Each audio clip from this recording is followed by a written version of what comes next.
Why am I my own worst enemy? I can't stop thinking I'm not good enough. The following video will cause altered states of consciousness, including but not limited to time distortion, synesthesia, derealization, ego dissolution, vivid hallucinations, and heightened suggestibility.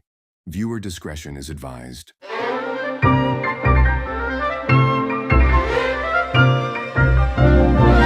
You can't stop thinking you're not good enough and all these negative thoughts because you're using the wrong tool for the job. You're not broken. You don't have some disease. You don't have a chemical imbalance. You don't have a mental illness.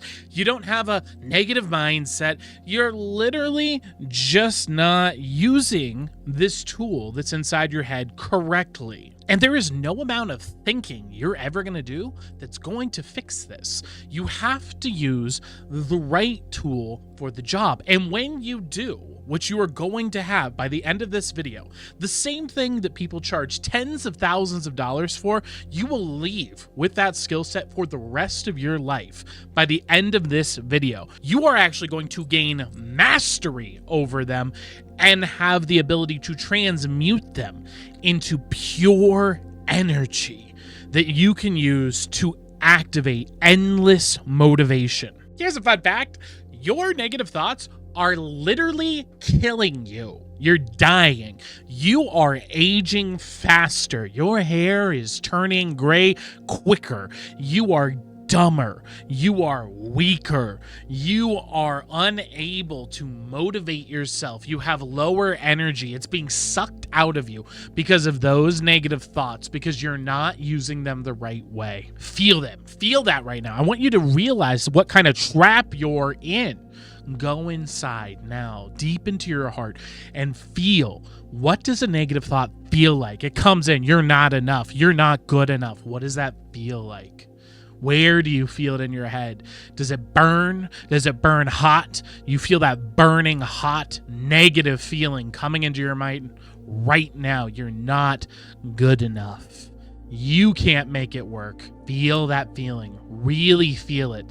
Notice it and realize that feeling, misused, is killing you. It's hurting you, and it's put you into a vicious cycle. The more you feel that and don't use the energy correctly, the more it's going to be difficult to ever escape it, because it takes your energy now. It steals your life from you. It's taking your ability to think, corrupting it, poisoning it, like a cancer of the mind, that burning, hot, red feeling inside you right now. And I'm going to show you how to transmute that like an alchemist. But before I show you the secret, you have to understand what the elites don't want you to know. Studies have shown, by researching the top performers in the world, that they actually rely more on negative thought than positive thought. It's a common misconception because of gurus lying to you about think positive, think positive. The reason they say that is because it feels good. And so they want to get you addicted to their process. But true transformation is not because of positive thinking alone. It's actually a combination of positive thoughts and negative thoughts. And real elites know that negative thoughts, when used correctly, are actually the source of the greatest transformation in the world. If you want to achieve elite level performance, you have to learn what they know. And so take a moment now and allow yourself to step into a world of imagination. Imagine an all-white room now. And inside that white room, you're standing. And you turn to your left and see nothing but white. And as you turn slowly to the right, you notice someone out of the corner of your eye. As your head turns closer and closer, you realize it's someone you've looked up to, a top performer, a mentor, someone you really respect.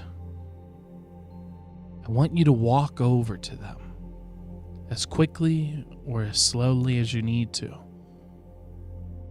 ask them about their inner world.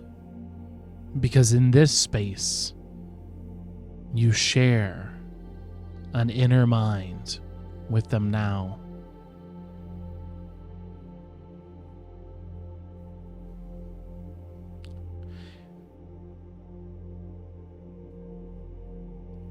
And as they begin to answer your question, let's step aside from that moment for just a bit to tell you about this story of the old man and his son. Because until you understand the story of the old man and the son, you will not be able to understand the secret your mentor has for you in just a moment. You see, there was an old man and a son walking home to their village. And as they were walking by, they saw some people in trouble. They were trying to bring their goods to the village, but they had 3 horses and there was only 2 people. They asked them what's going on. They couldn't get across the bridge. They said, we just can't manage it. This horse keeps running away. He's disrupting us. He's not able to handle us. We can't take care of him. And he's making it so we can't even get our supplies to the village to sell. The old man and the son look and they're like, well, we could help you carry some of your stuff. They said, you know what? How about this? Do you want a horse? We'll just give you the horse, okay? You take care of the horse. It's yours, and we'll be on our way. And so they said, well, of course, sure. And so they took the horse. And the father hopped up on it and rode it home and brought it to the village. And as they rode up into their hut, their neighbor looked at him and went, whoa, where'd you get that horse? Those are really expensive. And they told him the story of how they had found the horse and how they got it for free. Wow, that is good news, said the neighbor. And the old man looked at him wisely and said, perhaps. And the next week went by, and the son decided to ride the horse. And he was learning to ride, and unfortunately, he was a new rider, and the horse got very angry, kicked him off, tossed him to the side, and the son broke his leg. The neighbor saw the commotion, ran over and said, oh my God, what has happened? And helped the son, picking him up and dragging him to safety, calming the horse down. And the old man walked out of his hut to see what was going on. And the neighbor said, oh my gosh, you guys got that new horse? And your son, he's been tossed to the side. He's broken his leg. He won't be able to help you at the farm. This is bad news. And the old man looked at him wisely. And he said, perhaps. And so a couple weeks passed by, and an army rolled in and said to the village, there's a war on the other side of the mountains. We do not have enough men to fight them.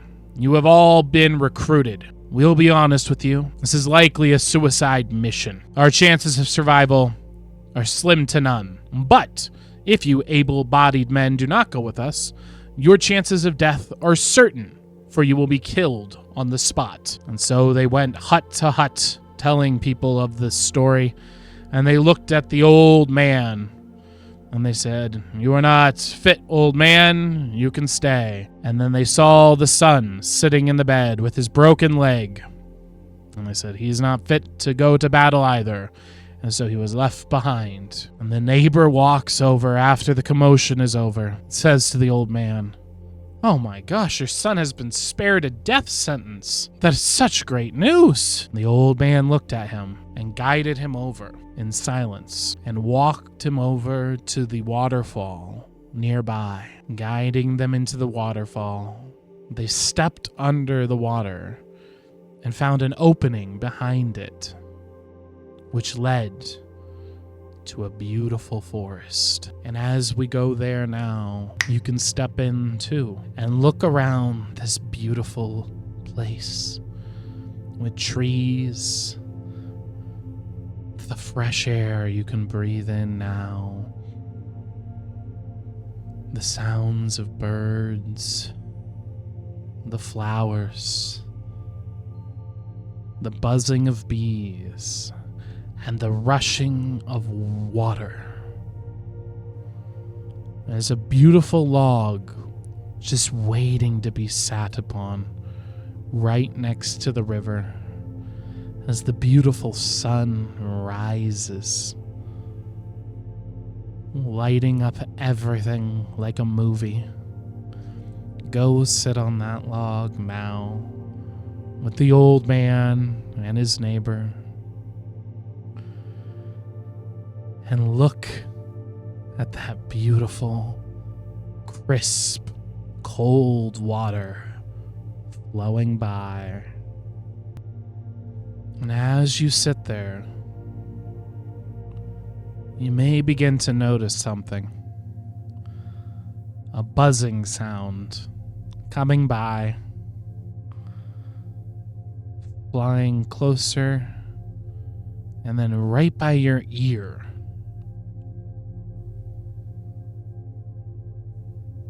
It's just a fly. And you know what to do with flies. Go ahead. Just shoo it away.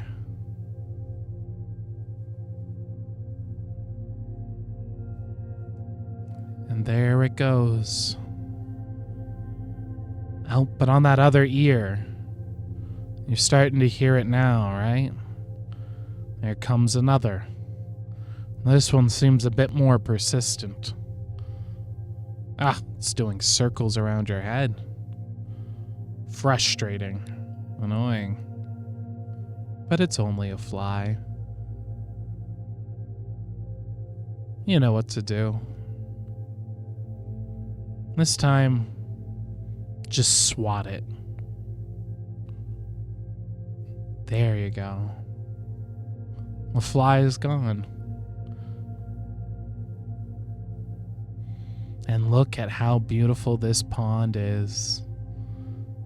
If you look at the river, I wonder if you'll see even a few fishes jumping to eat those flies.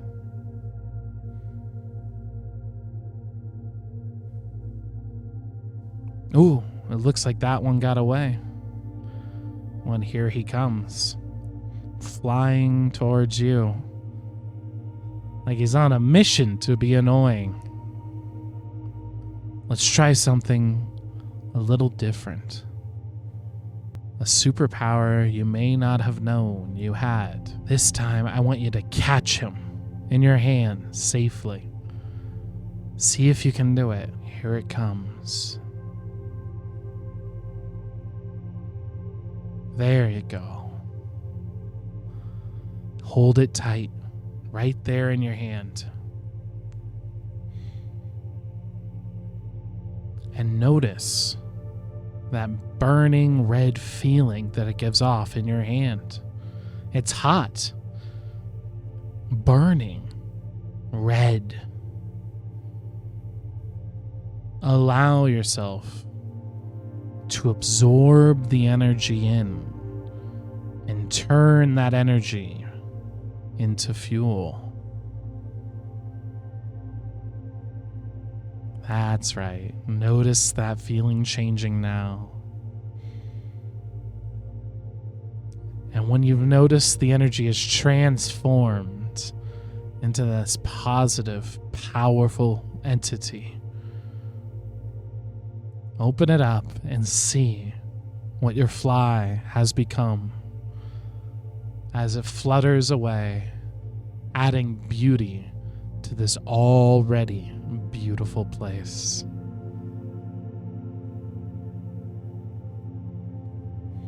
That's right.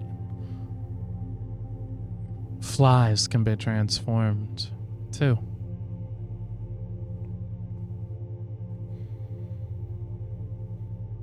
The old man looks to the neighbor on the log and guides you and the neighbor back through the hole, through the waterfall, back to his hut. And he says to the neighbor, "There's no good news. There is no bad news. There is only energy."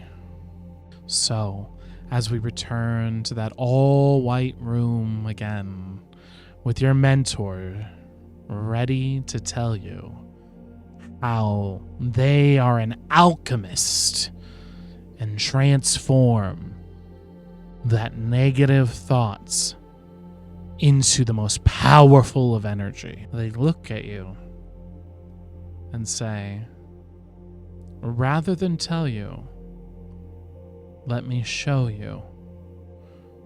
And they hold their hand out for you to shake, and notice what happens when you do. That's right. As you begin to merge with them now and become them, seeing the world through their eyes, stepping into their mind, notice how different it is. How do they feel when a negative thought comes to them?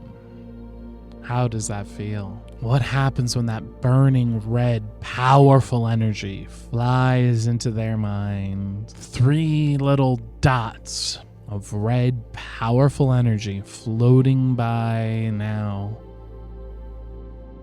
Watch how they react to each one.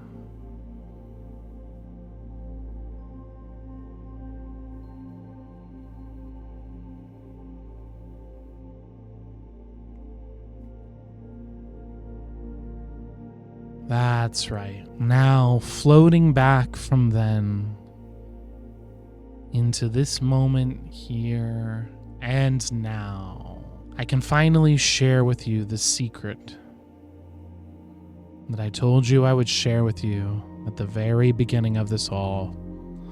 You see, negative thoughts, when used incorrectly, do kill you. They age you faster. They make you dumber. But now, every time a negative thought comes into your life, it will be a fly. A fly that you can shoo away. A fly that you can swat.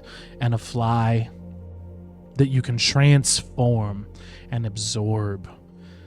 Like an alchemist. Because science has shown us that negative thoughts, while very damaging to the body when used incorrectly, when used properly, are transformed from stress into what is known as eustress. EUSTRESS, eustress. It is a positive form of stress that actually makes your body stronger. It makes you smarter. It is more powerful than positive thoughts, 10 times more powerful. Each and every one of those absorbed into your body are an opportunity, a blessing. And this is why top performers love negative thoughts, because it means it's a chance to become much more powerful, much faster, and have endless motivation. This is the true nature. Now that you know how to manage these silly little flies that come into your life, you have the ability to take advantage of something that very few people on earth will ever have. This is a source of power for you now that heals the body, that grows the body. And remember, even the most beautiful of ponds has flies, and it's no less beautiful because of it.